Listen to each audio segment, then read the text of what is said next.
Dear friends, मैं आज video में बहुत ही इंपॉर्टेंट चीज़ को बताने वाला हूँ, वो आप लोग थंबनेल में देख ही पा रहे हैं। वो क्या है? जैसे कि आप लोगों को पता है WBSSC SLST उर्दू सिलेबस में क्लास 9, 10 के लिए जो एक पोएम दी गई है, फ़ैज़ अहमद फ़ैज़ की एक नज़्म दी गई है।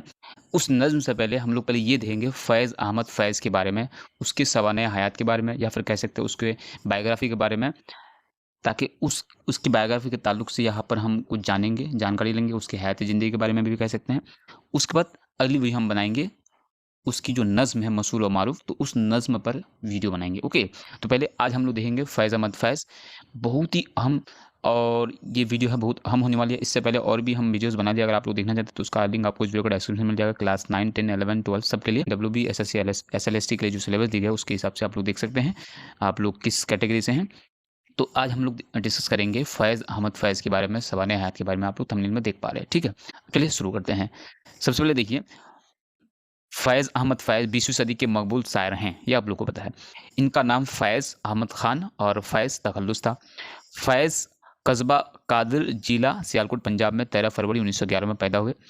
इनके वालिद का नाम यहाँ पर और चीज़ आप लोग देखिए कि इनका नाम फ़ैज़ अहमद ख़ान था और इसका जो तख़ल्लुस था क्या था? फ़ैज़ था, ये याद रखिए। और पैदा कब हुए? 13 फरवरी 1911 को कहाँ पर पैदा हुए? सियालकोट पंजाब में। इनके वालिद का नाम भी याद रखना आप लोगों को, सुल्तान बख्श था। वालिद का नाम क्या था? सुल्तान बख्श था। लेकिन वो किस नाम से जाने जाते थे? सुल्तान मोहम्मद खान के नाम से, ठीक है? सियालकोट के मशहूर बैरिस्टर थे और शानदार शख्सियत के मालिक भी। वालिद ने फ़ैज़ की तालीम का माकूल बंदोबस्त किया था। मतलब फ़ैज़ के जो वालिद है, वो फ़ैज़ की पढ़ाई के लिए बहुत ही अच्छी तरह से बंदोबस्त किया, तैयारी किया। कोई कमी नहीं छोड़ी।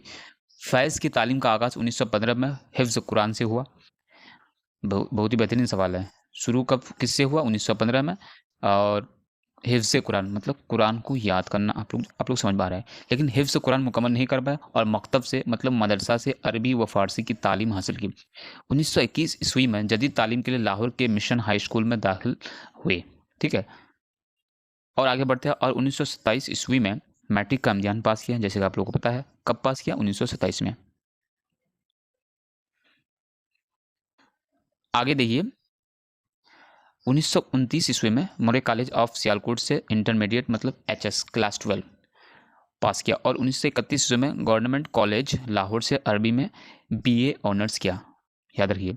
इसके बाद 1933 ईस्वी में गवर्नमेंट कॉलेज लाहौर से अंग्रेजी में MA किया और बादाजा 1934 ईस्वी में अरबी में भी MA कर लिया। तालीम मुकम्मल करने के बाद मतलब पढ़ाया टीचिंग और 1935 ईस्वी में अमृतसर के MAO कॉलेज में लेक्चरर मुकर्रर हुए। इसके बाद 1940 ईस्वी में लाहौर के हेली कॉलेज में अंग्रेजी के उस्ताद मुकर्रर हुए, क्योंकि अंग्रेजी में MA भी किया था उसने।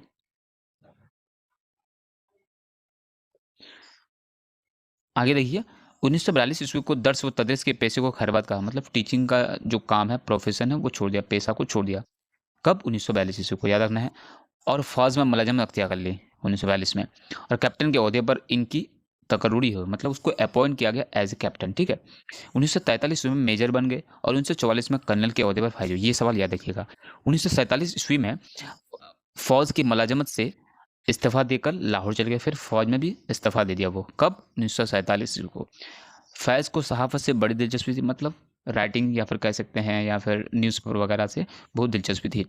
पाकिस्तान टाइम्स, याद रखिएगा, बहुत ही अहम सवाल है ये। पाकिस्तान टाइम्स से जुड़े हुए थे। लैल व निहार, यहाँ पर देखिए एक फेडरेशन के बैनुल अक़वामी से जुड़े हुए थे। ज़ुरीदा लोटस के इदरात के फ़राइज़ अंजाम दिए।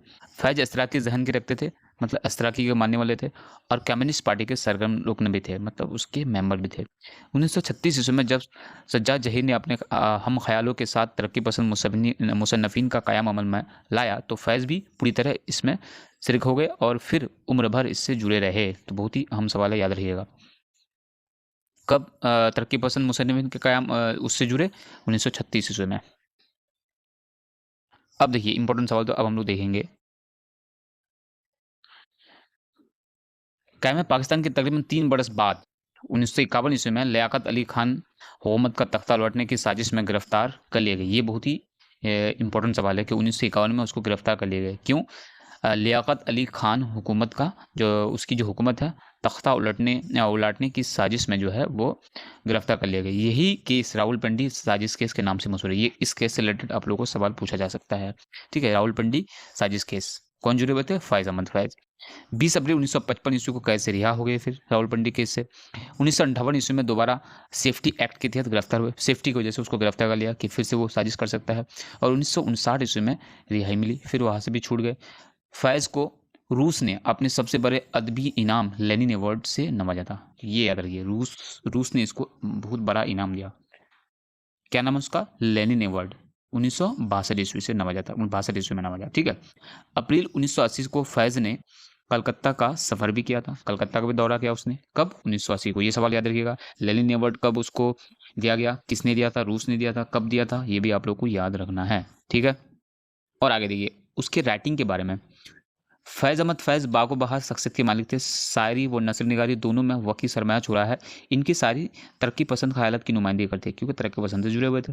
इनकी तसानीफ़ नक्श फ़रियाद की बहुत ही अहम है, देखिए 1942 ईस्वी को, और दस्ते सबा जंदानमा, दस्ते तहसन, सरवरी सीना, शाम सहर यारा, मेरे दिल मेरे मुसाफिर, उर्दू अदब का गहरा कद्र सरमाया, तो ये बहुत ही अहम है उसके तसानीफ़ में से।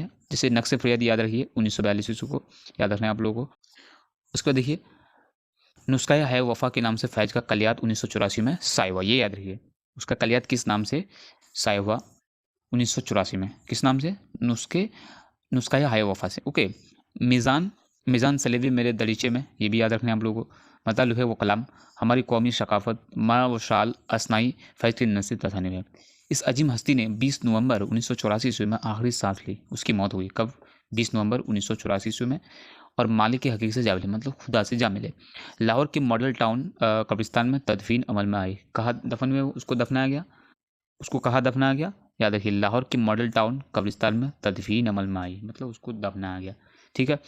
ये सब बहुत ही इंपॉर्टेंट सवाल है जो आप लोगों को मैंने बताया, एमसीक्यूज पूछा जा सकता है इनसे, उनके हाथ ज़िंदगी से। और अगले वीडियो हम डिस्कस करेंगे, चर्चा करेंगे उसने जो नज़्म लिखी है, आप लोगों को मैंने बताया वो कौन सी नज़्म है। तो मिलते हैं बहुत जल्द नेक्स्ट वीडियो में।